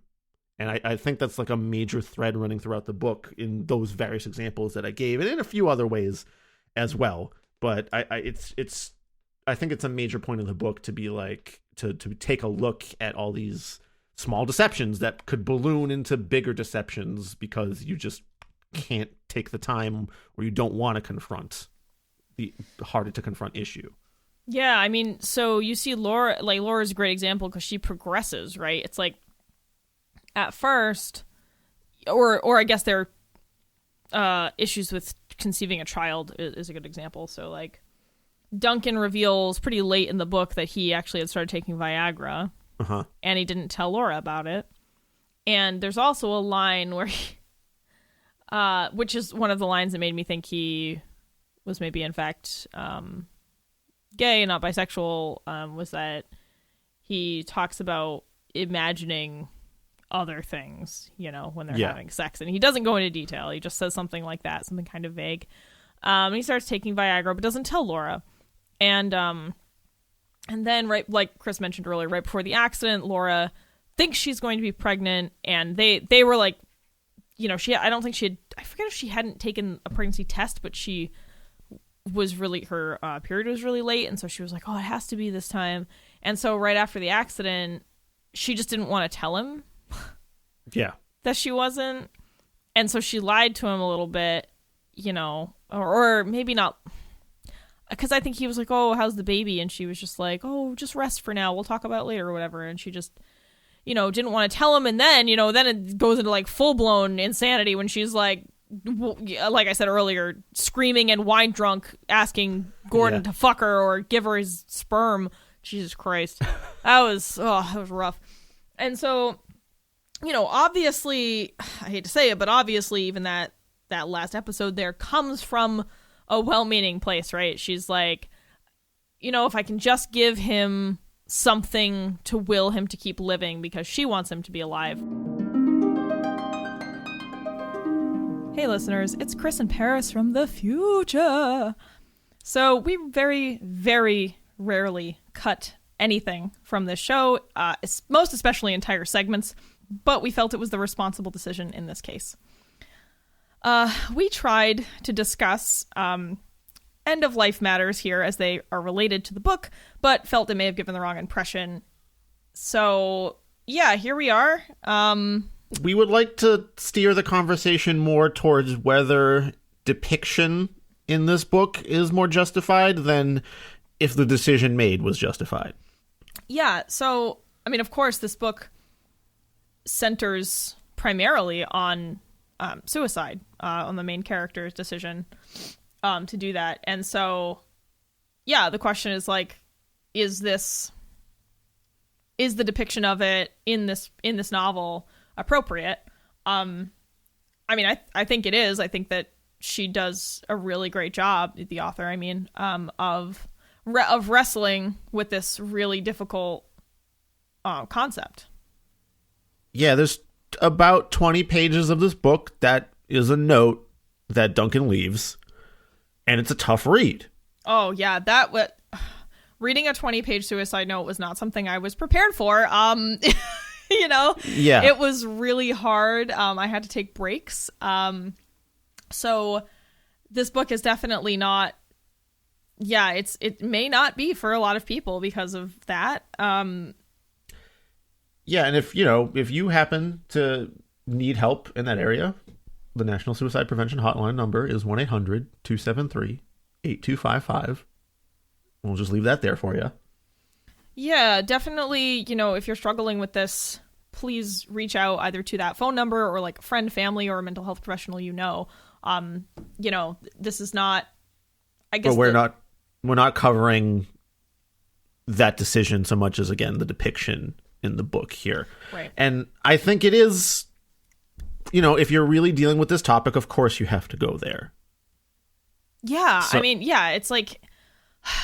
So again, it's one of these hard discussions where, of course, we need to mention it, because if we don't mention this at all, we're doing a total disservice to reviewing the book. I mean, it wouldn't make any sense to be like, yeah, we're just gonna sweep that under the rug, like that giant, huge, award-winning melon-sized lump, just gonna shove that under the rug. Like, we can't do that. So, and if you ended this book without mentioning what happened to Duncan, that would be a disservice to the story as well. Yeah, and I mean, the author, I think the author deserves an accurate review, so it has to be talked about. But yeah, we're doing our fucking best here, okay? And again, talking about is the decision justified is not relevant to a book review podcast. This isn't like ethics review with Paris and Chris. That's some other podcast, I'm sure. Yeah, and I mean, it's two different people. We've definitely touched on some difficult topics before, but it just feels like when we both listened to early edits of the episode, I was like cringing listening to us talk about that. So that's why we decided to pull it. When I was listening, I sent you the first edit. I'm listening for like coughs and bumps and like, someone putting a glass down on the table too hard or something like that. So my brain's in a different space sometimes than like listening to the content all the time, which might not be great, but that's what led us here to like adding in this little splice here. I bet you didn't notice because I'm such a cool edit. No, you probably noticed. Yeah, it's very obvious because I'm sure that we're not both, the same distance from our microphones as the previous recording and all that stuff. But the level should be the same, at least for me. But yeah, so I don't know that we need to say anything else other than that is how the book ends. And there is a very quick epilogue. That is the opposite of epilogue. There's a very quick epilogue describing Laura's actually fairly happy life afterward by being a monkey caretaker. She's raising two new bonded capuchins with Adeline. And it seems like things are pretty good for her and the monkeys. So she becomes a monkey lady. The end. Well, we're turning you back to the rest of the episode of the original version here, y'all. So, away we go.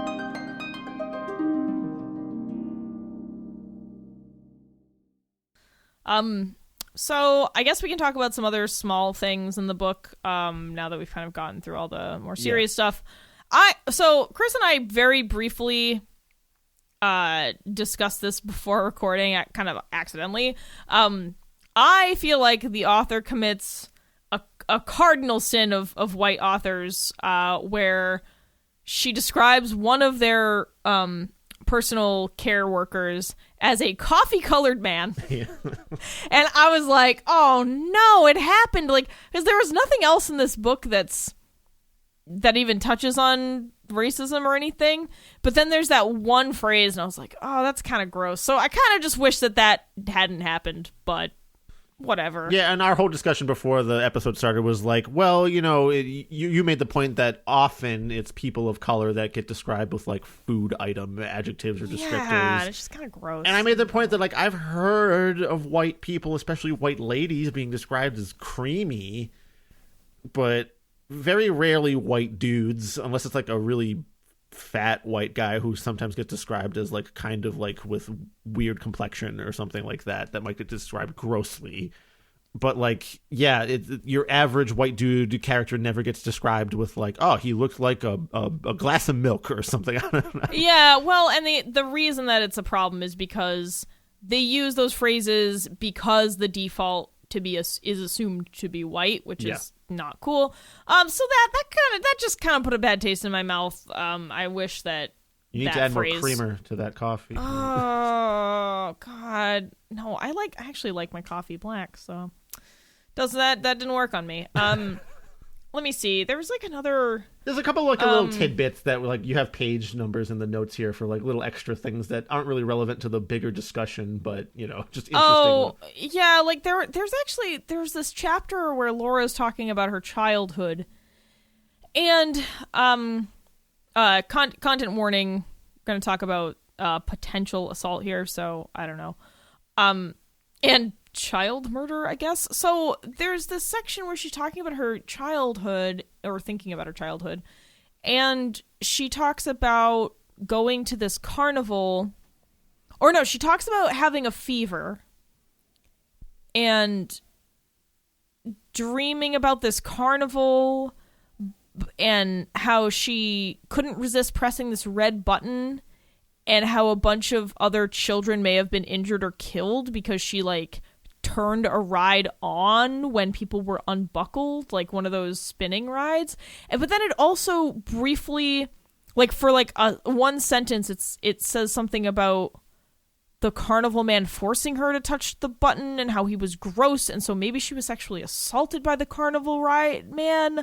But then it's all couched in this like literal fever dream where she's like, I don't know. So it was a very weird way to portray that. I think it was one of those like denial things, or like emphasizing the theme of denial or small deceptions, because it's her mom takes her to the carnival and lets her get on the ride, but the mom isn't paying attention, and it seems like Laura presses the fucking like ride self-destruct button.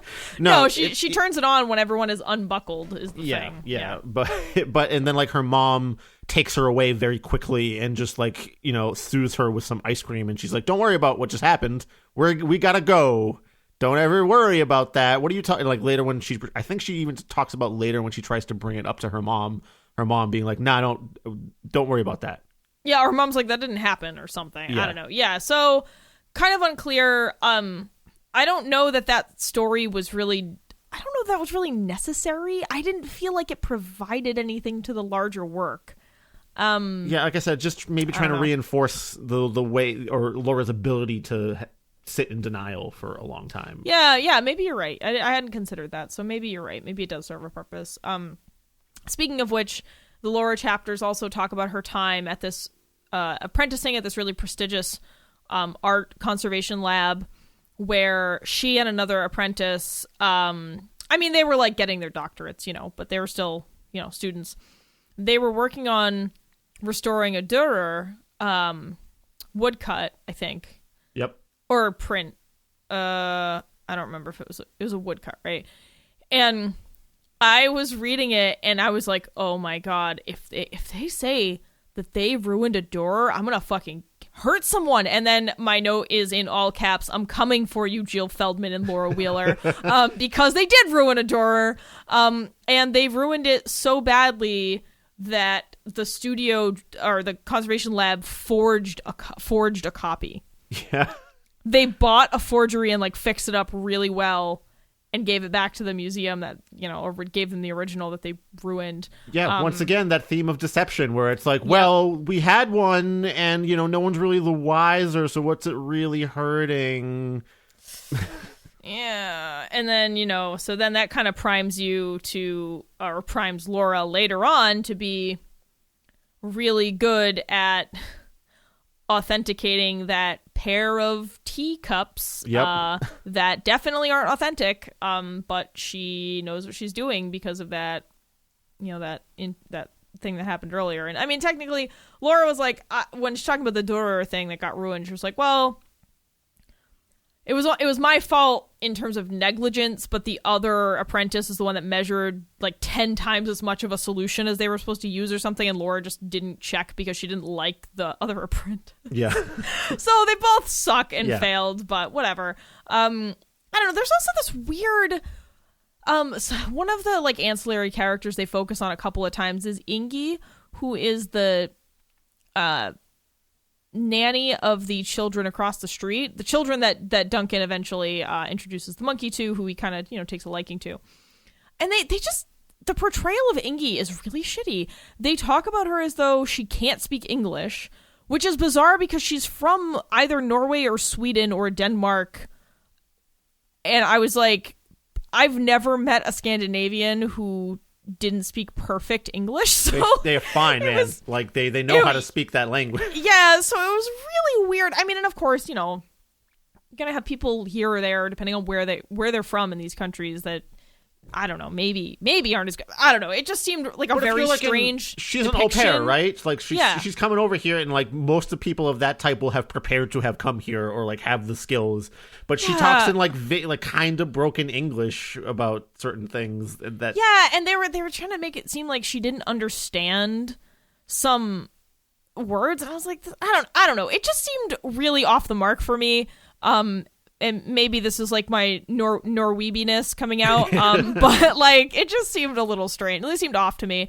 They're like, yeah, all she does is look at her phone, and oh no, a pregnancy test came spilling out of her purse. Like, I don't know. I just didn't like the whole, because they were trying to paint it like having a pregnancy test was a bad thing. Yeah, like I was like, what? How flighty and scandalous. Like, no, it's just like it's not the worst idea to have one, or maybe it was just like that week she was checking up on something. It's possible. It's not like a shameful thing to go like, oh shit, the condom might have broke. I guess I better check. I think what they were also trying to come to, though, is that later on the wife comes by of that family and she like says, we fired Ingi. She's probably trying to sleep with my husband. So maybe the pregnancy testing was sort of be like, oh, she was sleeping with him and she was No, I mean, and I get that, but it still, I just didn't get what that added to the novel. Yeah, it literally added nothing. Ingi could have just been the caretaker of the kids, and the kids were really the main point. They were like a thing for Duncan to like find some joy in and being like, hey, I'm the guy in the wheelchair with the monkey. Check me out, kids, which like he does delight in. Oh, I have a fun note for page 205. I have a note that says 10 out of 10 would smother anyone who gave me that English muffin order. Because Duncan goes on and on bitching about how no one can get his fucking English muffins right. And I get, obviously, that there's... It's part of his, like, I can't even get myself the right English muffin. I just did it myself before. It was so much easier when I could do it myself. But it is a shitty way to be served an English muffin. Yeah, here it is. With cinnamon. Use the Vietnamese cinnamon on the top shelf, not the Ceylon, please. Who has different types of cinnamon? I didn't even know there were different types of cinnamon before I read that sentence. Another indicator of how fucking, like, upscale white Duncan is when he's like, the Vietnamese cinnamon, please. With sweet butter fully melted into the acclivities and declivities. Yeah, that's what I wrote. Yeah, 10 out of 10 would kill someone who gave me this English muffin order. Wendell puts the entire muffin in the toaster. And may I just say that his overcooked scrambled eggs are horrible. I think he uses oil instead of butter, and then he only scrambles the eggs once they're in the pan on a very high heat. They're not scrambled, they're scried. And then Kathy slices English muffins with a butter knife and then barely toasts them at all, so they're still pale and floppy. Yesterday, Darlene sliced my... There's literally a page of English muffin rant. It was the final straw. Yeah, that was it. Put me over the edge. No, I mean, I understand, but I also like that that's included because you're like, yeah, Duncan's kind of a fucking sniveling rich jerk sometimes. So, oh, use the Vietnamese, not the Ceylon. Oh man, that line, yeah, that got me. I was can we also have a brief thing about the acclivities and declivities? Nooks and crannies, nooks and fucking crannies. How about the use of the word quotidian 7 times in this book? I still don't know what the fuck it means, and I refuse to look it up because book. Oh, quotidian just means like average, like almost like a. Yeah, like average, daily, normal. Oh, maybe that's on purpose, though, but just to, like, reinforce how fucking samey everything fucking feels in this book. Yeah, but it's almost like quotidian. It's it technically it refers to like a daily thing. That's like the origin of the etymology of the word is rooted in the word for like daily, basically. But me, so like an everyday average thing. Every time it showed up, I was just like, oh, stop it. No, I felt the same way. I was also like, why do you keep using this word? They even use it in the summary for the book too. So I know, it's like she found it on some like word of the day thing, and she was like, I'll cram this in a bunch of times. Yeah, so I don't know. So anyway, so we've talked about everything. I kind of want to talk about like, who is this book for? Yeah, this kind of wraps up into the can we fix it portion of this, I think, because like, what? Who's the target audience for this? Because I don't know if I would recommend this book. Again, not because it was terrible, but because I'm like, who is looking for a book about suicide and helper monkeys and rich white people? Someone is, I guess, and I guess it's good that it's out there for them. I wouldn't say this book shouldn't have been written. No. I just think that maybe this is a book for people who are really into, like, character studies. Yeah. I guess. So if you're into just reading about people's lives and you don't have as many weird particular hang-ups as we do, then yeah, this will probably be great for you if you can handle the depression that comes along with reading this book. Maybe. Also maybe let's wait till the pandemic's over for anyone to pick this up. I wouldn't recommend picking it up anytime soon. Wait for some brighter skies there, folks. Yeah. Also, maybe it's for, because at the end, the author makes a point to say, like, hey, there's really only one place that trains helper monkeys. Turns out it's in our hometown.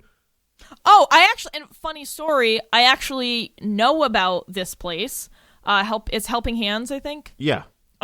Because one day, I mean, this was probably 12 years ago now, or 10 or 12 years ago. One day I was at work, and I was helping this woman with something, and she was actually very kind, and I was very thankful that she was kind. And she gave me her card, and she was like, yeah, I work at, this monkey sanctuary. We train capuchins to be helpers for people. She's like, oh yeah, we're right down the road, and gave me her card, and it was this place in Boston. And I was like, oh, weird. And turns out this is like the inspiration for this book, maybe? I don't know what the inspiration for this book. I mean, there's certainly a note in the book about it, and the author encourages you to donate to it, I think. Yeah. Or at least, like, let other people know that this is an option or something, if you know someone that could use a helper monkey like this. Yeah, so I don't know if this was like a PSA for helper monkeys. Like, I don't know. Maybe it's not. I mean, it's kind of tough to. Well, I guess even if the main character does end his life, he still got some help, and like his mood was helped in a way. Yeah, I do think that ultimately. Yeah, so I don't know. Maybe this book is for people dealing with paraplegia. I don't know. Maybe they might find, again, I hate speculating about people who are so different from me, but maybe they would find some comfort in the fact that, even if they're aggressively rich and white, maybe they would find some comfort in Duncan's internal monologue, you know. But I don't know who this book really is for.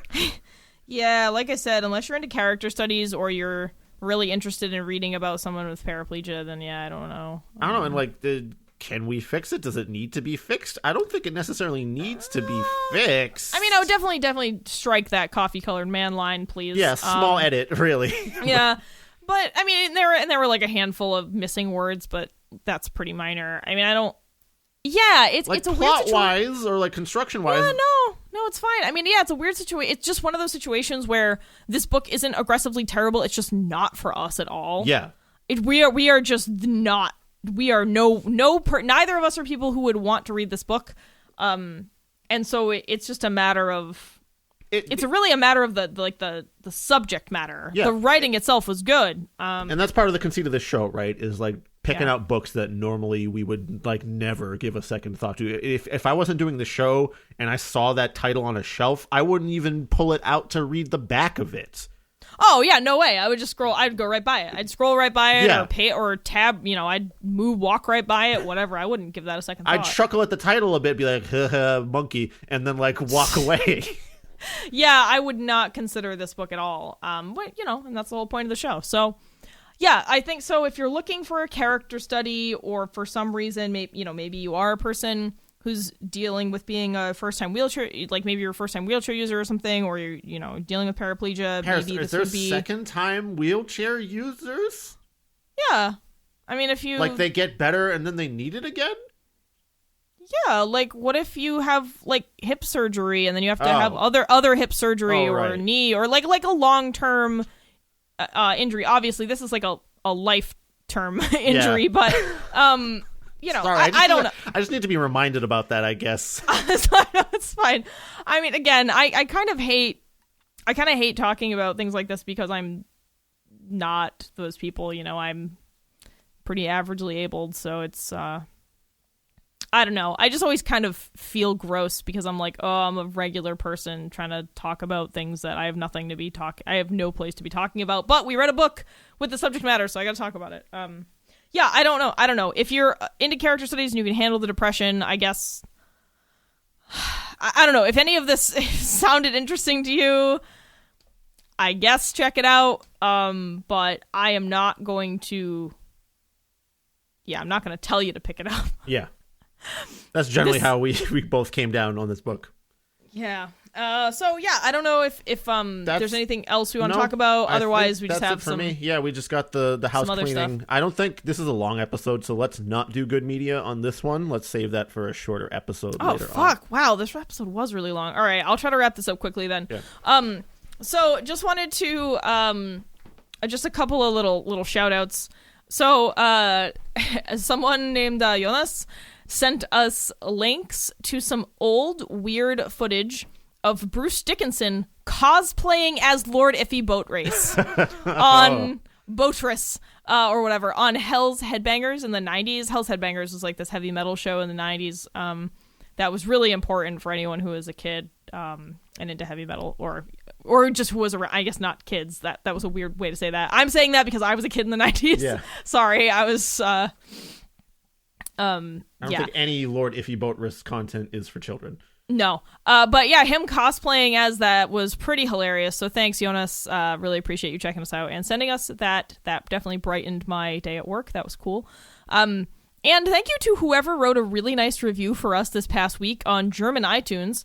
It was just a really nice review. I'm going to go ahead and read it, and then we're going to read a 1-star review we got the week prior because that's also funny. Yeah.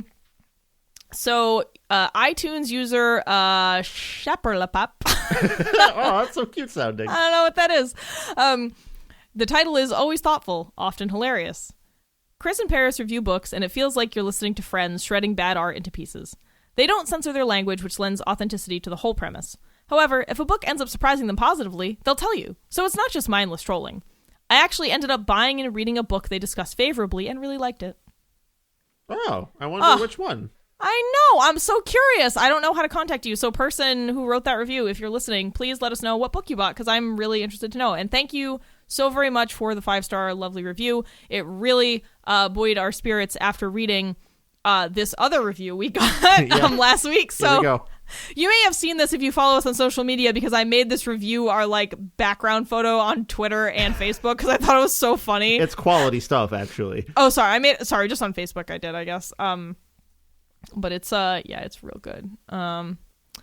Let me see, where is our page, because Facebook operates at the pace of snail. So this 1-star review from, actually I guess it was like 3 weeks ago. 1 star from N. Overton. Not ever entertaining to me. Mostly hating on a story. Only could listen to 2. Most seems like that have no concept of imagination or belief that a story can be something what is not normal in today world. At times they are loud and wrong! Exclamation point. I mean, that last sentence is not incorrect. We are at times love that last sentence. we are at times loud and wrong. Which is why we did a 2-episode retrospective on all the times we were wrong last year. Yeah. So, or the year before, I forget.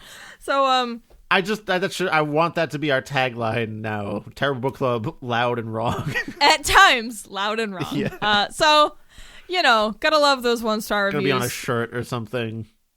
Pretty great. So rad. Oh yeah, one other note. Just to note, I've been continuing to do a guest spot on Rolling Misadventures, which is an improv comedy podcast where we take the improv comedy that we do, and then the main host, the creator, Derek, he turns all of that into an audio drama. So he turns our improv comedy based on prompts of a role-playing game called Fiasco and adds sound effects and kind of like makes it flow a little better. And it's just it's ridiculous. It's not something I ever thought I'd do because improv is hard. But the most recent storyline was really good, I think. It spans 2 episodes, and it's like an Event Horizon story where I played a ship's AI in an android body. And yeah, that was an experience. So if really pulling from our dark matter watching experience together. Chris, you're going to tell people that we do that? I feel like you're telling them about a seedy drug we do. Listen, we're going to release the Veronica watch pretty soon, too, so it gets bad enough. Yeah, okay, so... If you would like to watch softcore porn with the Terrible Book Club. Jesus Christ. So, yeah, so 2 things. 1... when I am feeling down or just want some friend time with Chris, we've decided that we watch this show Dark Matter together on Netflix. It's fucking terrible. Do not watch it. Please don't. Don't touch it. We're not recording it for the Patreon because it's just nice to have something that's not being edited and recorded, and we can just be friends together. Yeah, and so sometimes we just get on a call and we watch the show together, and it's fucking hilariously bad. And one of the main characters so many is names.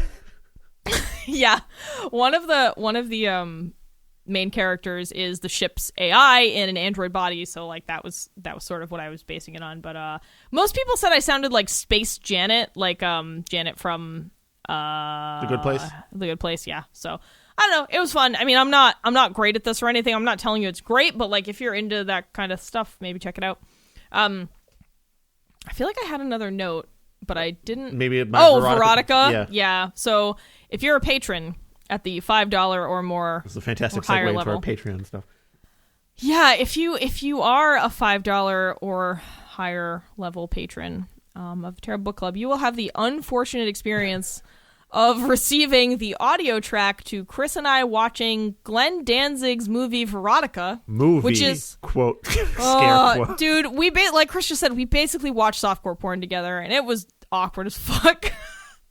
Maybe I don't know. Maybe it's not quite that bad.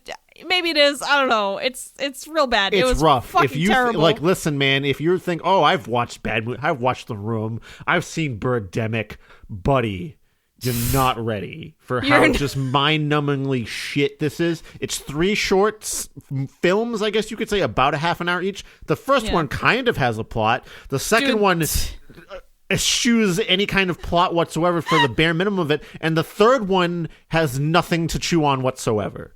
Dude, that first one was great, though. That was my favorite. I wish it was just that first one. It would have been... Yeah, it would have actually been something entertaining to release. Yeah, the first one, I'm like... we're almost immediately crying from laughter of the first one. So, like, if you can't get through all of it, at least get through that first story. Honestly, the other 2 you can just skip. It's not that funny. Yeah, ugh. Yeah. So if you're a higher level patron, you'll be getting that soon. Speaking of which, thanks to our current Patreon supporters. Thank you to Dari, Greg, Will, Veronica, Dee, Jared, Lynn, Sinya, Jakob, Bobby Blackcat, Jensina, Mayo Cat, Elliot, Kieran, and Martin. I feel like I'm forgetting someone. Sorry if I forgot you. I think that's all of them. I think that's everyone? Okay. Maybe you're right. Maybe I'm just being paranoid. If I did forget someone, we can cut it in later. It's fine. Because it's not like this is coming out tomorrow. It's coming out next week. So, so if you two want to join the glorious ranks of TBC patrons. You can do that by donating $1, $5, or $10 a month to the show.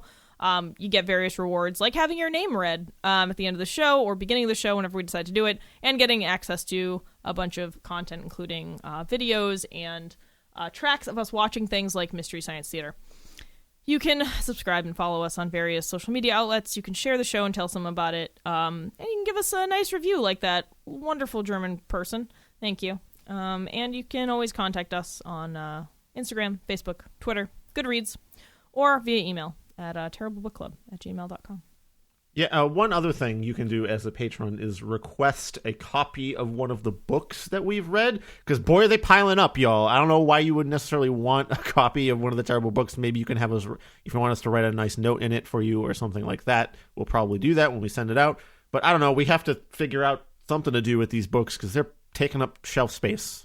We need to figure something out. So Chris is really concerned about all these books taking up space. I'm happy to house them, but it would be nice if some of the $10 patrons would pick some books to have shipped out. It'd be fun to send some of those out. So anyway, I think that's it for this week's episode. Yep. Yeah. All right, we'll catch you next time for a patron's choice. Actually, I think the next 3 are patron's choices, technically. Oh, yeah, we are. Oh, we're getting slammed by patron choices. That's right. Thank you for slamming us. Yeah. Slam us harder. oh, God.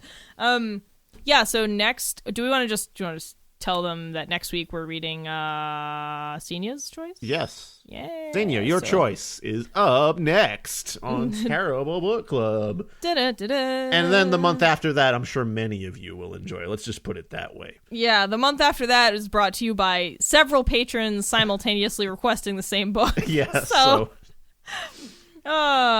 yeah, so there you go. We'll see you in 2 weeks.